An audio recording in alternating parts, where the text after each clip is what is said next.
Hello, everyone. We have a devotion scheduled this morning. It is Sunday, which begins a new week in Lent. We are on week number 4 now. And so our scripture for today is Psalm 32.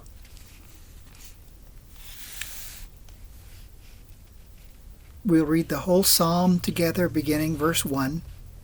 Happy are those whose transgression is forgiven, whose sin is covered.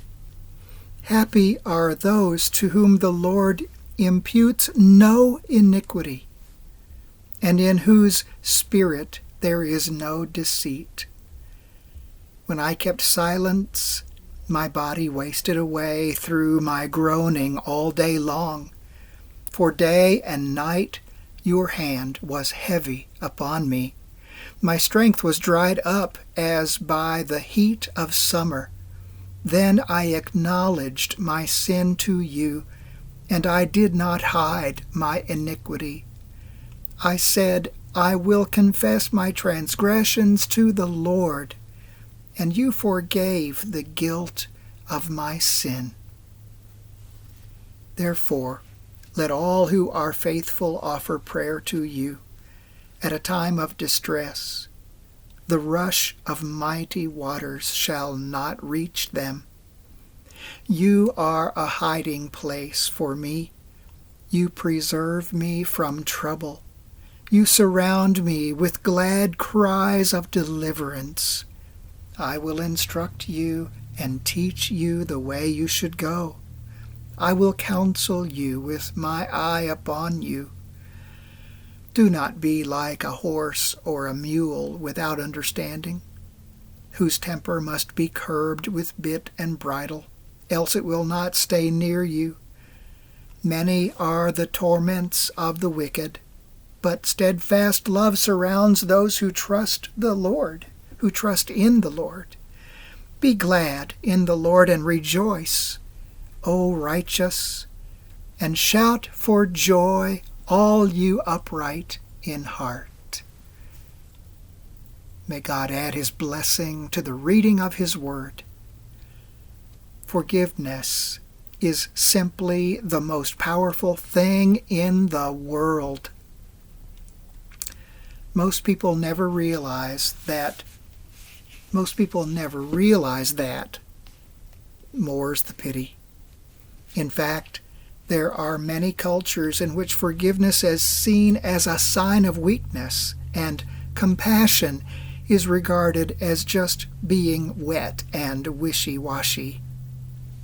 Many individuals live their whole lives by that rule.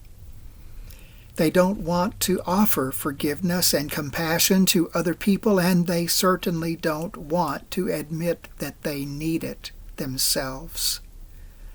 But when you've been forgiven, your life will change in a way that nothing else will achieve. A sense of freedom, of a new start, of fresh possibilities, of the dark and gloomy clouds rolling away and the sun coming out, bathing the whole landscape with glorious, pure light.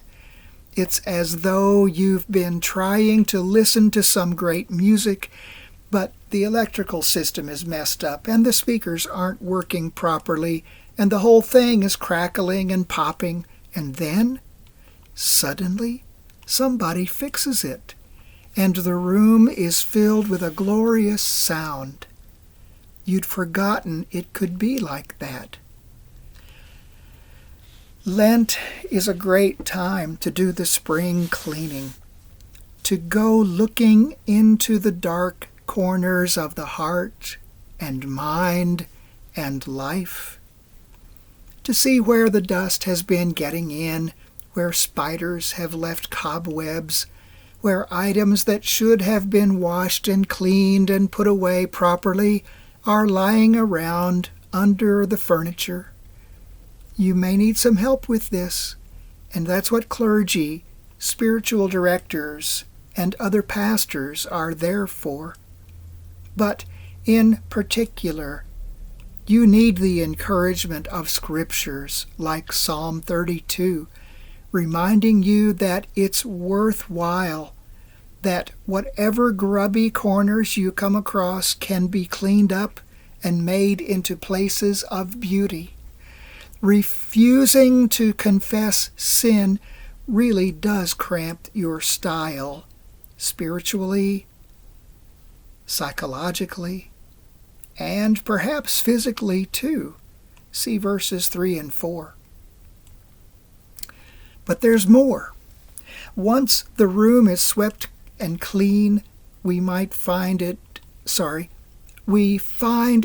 might be time to rearrange the furniture and use the room for new purposes. When God forgives, He does so not in order to bring us back from being in the red, merely to having a zero balance. He does so in order to guide us into new tasks and callings He's had in mind all along, but for which we weren't ready. Lent is about that too, and the two things, forgiveness and a new calling, belong closely together. All work for God's kingdom, not only the well-known ministries of the church, but all kinds of vocations, flow directly from the forgiving and healing love of God. Without that, we would just be arrogant, imagining that we can sign up to work for God's kingdom in our own power and goodness. But likewise, all forgiveness flows directly into serving God, His people, and the world, and His world. George Herbert, as so often, put it with simple elegance. And know you not, says love, who bore the blame? My dear, then I will serve. You must sit down, says love, and taste my meat. So I did sit and eat. Love bade me welcome. Today, so often we think of confessing as a rather dreary, embarrassing thing, forgetting what a joy it is to know we are ransomed, healed, restored, and forgiven. Is there something that you really need to put behind you this Lent, once and for all? Amen.